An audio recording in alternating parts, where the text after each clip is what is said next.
रहीम जी, मैं हूं आपका मेज़बान शकील हैदर और आप देख रहे हैं आपका पसंदीदा चैनल बगा फैक्ट्स। आज के बगा फैक्ट्स के अंदर मैं आपको अब तक की बड़ी अफसोसनाक खबर देने जा रहा हूं कि अमेरिका ने बाकायदा तौर पर पाकिस्तान की इंपोर्टेड हुकूमत को ये अहकाम जारी कर दिए हैं, ये इजाज़त दे दी है कि आप पाकिस्तान के अंदर अगर मार्शल लॉ लगाना चाहते हैं, पाकिस्तान के अंदर मार्शल लॉ लगवा दीजिए। अगर आप पाकिस्तान के अंदर खुली धांधली करना चाहते हैं तो खुली धांधली करवा लीजिए। अगर आप पाकिस्तान की आवाम को डिफॉल्ट के अंदर घसीटना चाहते हैं तो आप वो भी कर लीजिए। अब आपको खुली छूट है, आप इमरान खान के खिलाफ, आप पाकिस्तानी कौम के खिलाफ जो मर्जी करना चाहे करें। और यह बात कोई और नहीं कर रहा बल्कि मेजर आदिल राजा ने की है। और उसने जो इंकशाफात किए हैं आज के इस वीडियो के अंदर मैं आपको वो इंकशाफात भी बताने जा रहा हूं, कितने भयानक है, पाकिस्तान के मुस्तकबिल के लिए कितने खतरनाक हैं और पाकिस्तान के साथ अब जो भयानक खेल रचाया जाने लगा है वो खेल किस तरह पाकिस्तानी कौम का मुस्तकबिल मुकम्मल तौर पर खराब कर देगा, मुकम्मल तौर पर तारीख कर देगा, मुकम्मल तौर पर डबो देगा, मुकम्मल तौर के ऊपर पाकिस्तानी कौम को मफलूज कर देगा, माजूर कर देगा, अमेरिका का भिखारी बना देगा, अमेरिका के आगे लेटने पर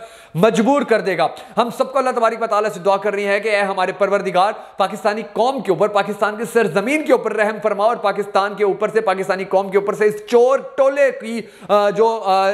ताकत है उसको खत्म करवा। ये जो चोर टोला पाकिस्तान के ऊपर मुसल्लत हुआ है इससे पाकिस्तान की जान छुड़वा। अगर आप इस दुआ में शामिल होना चाहें तो कमेंट सेक्शन के अंदर आमीन जरूर लिख दीजिएगा। अब मैं आपको थोड़ी सी तफसीलात बता देता हूं मेजर आदिल राजा के हवाले से, क्योंकि मेजर आदिल राजा का एक ताजा तरीन इंटरव्यू आया है siyaasat.pk के ऊपर और उसके ऊपर जो आदिल राजा ने इंकशाफात किए वो बड़े भयानक है और पाकिस्तानी कौम को इसके बारे में पता होना बड़ा ज्यादा जरूरी है। मेजर आदिल राजा ने बड़ा खुलकर यह बात की है क्योंकि उनकी जितनी भी बातें हैं हमने देखा है कि वो सोशल मीडिया के ऊपर, ट्विटर के ऊपर जो बात लिखते हैं वो सच साबित होती है और उनके जो सोर्सेज हैं वो बड़े मजबूत है क्योंकि ये खुद फौज के अंदर रहे हैं। फौज के अंदर ये मेजर के ओहदे पर तैनात थे, फिर मेजर के ओहदे पर जो बंदा तैनात होता है उसके साथ खुफिया एजेंसियां भी इन टच होती हैं क्योंकि ये खुफिया ऑपरेशन करते होते हैं। इनके साथ इदारों जो मिलिट्री इंटेलिजेंस है उनके लोग इनके साथ इन टच होते हैं, ISI के लोग इनके साथ इन टच होते हैं, पाकिस्तान की छोटी एजेंसियां इन लोगों के साथ इन टच होती हैं क्योंकि ये पाकिस्तान के अमन के लिए मुसलसल काम करते रहते हैं। तो मेजर आदिल राजा की भी बड़ी यारियां, बड़ी दोस्तियां थी खुफिया इदारों के अंदर, खुफिया एजेंसियों के अंदर और मेजर आदिल राजा के साथ आज भी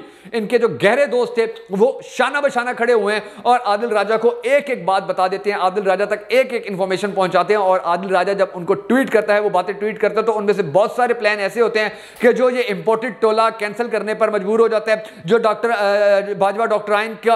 रिजेक्ट करने पर मजबूर हो जाती है, उनके प्लान चौपट करके रख देता है आदिल राजा। तो अब इसने जो बताया है कि ये जो बाजवा डॉक्ट्राइन है ये किस तरह से पाकिस्तान को अब खड्डे लाइन लगाने जा रही है, ये जो इंपोर्टेड टोला है ये पाकिस्तान को किस तरह से खड्डे लाइन लगाने जा रहा है। उन्होंने अपना एक इंटरव्यू देते हुए वाज़ेह तौर पर यह कहा है कि अमरीकियों ने अब पाकिस्तान को यह बाकायदा तौर पर इजाजत दे दी है कि आप खुलकर जो खेलना चाहते हैं खेलें। आप पाकिस्तान के अंदर हालात ऐसे बनाना चाहते हैं कि जिसके बाद मार्शल लॉ लग जाए तो वो कर लीजिए। आप पाकिस्तान के अंदर ऐसे हालात बनाना चाहें कि पाकिस्तान डिफॉल्ट कर जाए वो कर लीजिए। लेकिन किसी भी सूरत इमरान खान अब वजीर आजम बन के पाकिस्तान का दुनिया के सामने ना आए। और इस हवाले से 5 मुल्कों ने तो बाकायदा तौर पर अपने सफारत खानों के थ्रू नवाज शरीफ के भाई शहबाज शरीफ को यह पैगाम भेज दिया है कि हम किसी सूरत एक्सेप्ट नहीं करेंगे, मंजूर नहीं करेंगे कि पाकिस्तान का वजीर आजम एक मरतबा फिर इमरान खान हो। और ये सारी सूरत हाल उस वक्त बनी थी कि जब इमरान खान ने CIA के डायरेक्टर से मिलने से इनकार कर दिया था, HBO के एक चैनल को इंटरव्यू देते हुए एब्सोल्युटली नॉट कहा था। और उसके बाद ही जो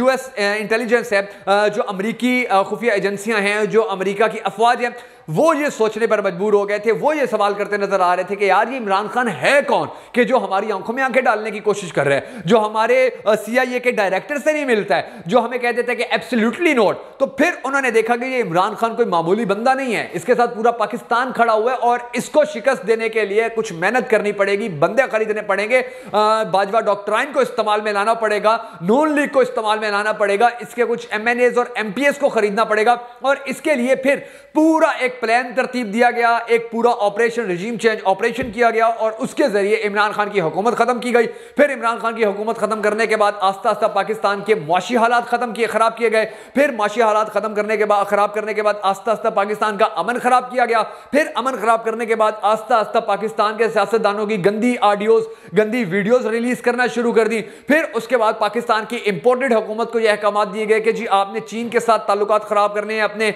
आपने रूस के साथ अपने ताल्लुकात खराब करने हैं, आपने सऊदीया के साथ अपने ताल्लुकात खराब करने हैं, आपने ईरान के साथ अपने ताल्लुकात खराब करने हैं, आपने मलेशिया के साथ अपने ताल्लुकात खराब करने हैं, और फिर इंपोर्टेड हुकूमत चूंकि अमेरिका के आगे लेटी हुई है, IMF के आगे लेटी हुई है, तो उनका हुक्म इन्होंने आका समझकर माना, और ऐसा समझ के माना कि आज अमेरिका का हर हुक्म पूरा हो चुका है, और उसके बदले के अंदर जो अब अमेरिका इस इंपोर्टेड टोले को गिफ्ट देना चाह रहा है वो गिफ्ट ये है कि अगर आप चाहें तो पाकिस्तान के अंदर मार्शल लॉ लगवा लें, अगर आप चाहें तो पाकिस्तान को डिफॉल्ट करवा लें, क्योंकि अमेरिकियों को यह बात बड़ी अच्छी तरह पता है कि इन सियासतदानों का जितना भी पैसा है, जितनी भी दौलत है, जितना भी इनका करप्शन का 2 नंबरी का पैसा है, वो सारा तो दूसरे ममालिक के अंदर पड़ा हुआ है, वो सारा लंदन में पड़ा हुआ है, स्विस बैंकों के अंदर पड़ा हुआ है, इन्होंने बड़ी बड़ी प्रॉपर्टियां खरीद ली हैं, इन्होंने बड़े बड़े सिरे महल खरीद लिए हैं, इन्होंने बड़ी बड़ी जायदादें बनाई हुई हैं दूसरे ममालिक के अंदर, इन्होंने सऊदी अरब के अंदर फैक्ट्रियां बनाई हुई हैं, इन्होंने जद्दा के अंदर फैक्ट्रियां बनाई हुई हैं, इन्होंने UAE के अंदर फैक्ट्रियां बनाई हुई हैं, इन्होंने लंदन के अंदर महंगे अपार्टमेंट्स खरीदे हुए हैं। तो अमेरिकियों को यह पता है कि अगर वहां पर पाकिस्तान के अंदर मार्शल लॉ लगता है, पाकिस्तान की मुईशत डूब जाती है, तो इन चोरों डाकुओं को तो कोई फर्क ही नहीं पड़ना, इन्होंने तो यहां से वापस भाग जाना है, इन्होंने तो लंदन आ जाना है, इन्होंने तो दुबई चले जाना है, इन्होंने तो सऊदी अरब चले जाना है, इनको तो वैसे कोई फर्क नहीं पड़ता है। लेकिन जो हमारा मिशन है, जो हमारा प्लान है कि इमरान खान कभी दोबारा वजीर आजम ना बन सके, उस प्लान को हर सूरत कामयाब करना है, और उसके लिए बेशक पाकिस्तान की 22 करोड़ आवाम को भूखा मारना पड़े, बिजली के बगैर इनको रहने पर मजबूर किया जाए, गैस के बगैर इनको रहने पर मजबूर किया जाए, राशन के बगैर इनको रहने पर मजबूर किया जाए, जो बुनियादी सहूलियात हैं उसके बगैर उनके बगैर इनको रहने पर मजबूर कर दिया जाए, तो हमें यह मंजूर है। लेकिन यह मंजूर नहीं है कि इमरान खान को एक मरतबा फिर पाकिस्तान का वजीर आजम बनाया जाए। तो ये जो हालात अब बना दिए गए हैं, इन हालात के अंदर इंशाल्लाह क्योंकि हर अंधेरे के बाद रोशनी होती है, हर मुश्किल के बाद आसानी होती है, हर ट्रेजेडी के बाद एक ऐसा अल्लाह तबारक व तआला का तोहफा होता है कि जो पिछले दुख भुला देता होता है। तो ये जो बदतरीन हालात पाकिस्तान के चल रहे हैं, जो अंधेरा पूरे पाकिस्तान के अंदर छाया हुआ है, इमरान खान जो इस पूरे अंधेरे के अंदर सिर्फ एक पाकिस्तान के लिए रोशनी की किरण बना हुआ है, पाकिस्तानी कौम के लिए, तो अब इस रोशनी की किरण से, अल्लाह तबारक व तआला की जात से, अल्लाह तबारक व तआला की रहमत से हमें मायूस नहीं होना है, हमें बैकफुट पर नहीं जाना है, बल्कि हमें सीना तान कर इन ताकतों का मुकाबला करना है, हमें सीना तान कर खड़े होना है। इलेक्शन आज हो जाए, इलेक्शन कल हो जाए, 1 हफ्ते बाद हो जाए, 1 महीने बाद हो जाए, 6 महीनों बाद हो जाए, 1 साल बाद हो जाए, हमने इमरान खान के साथ खड़े होना है, हमने इमरान खान का साथ देना है, क्योंकि पाकिस्तान का बच्चा,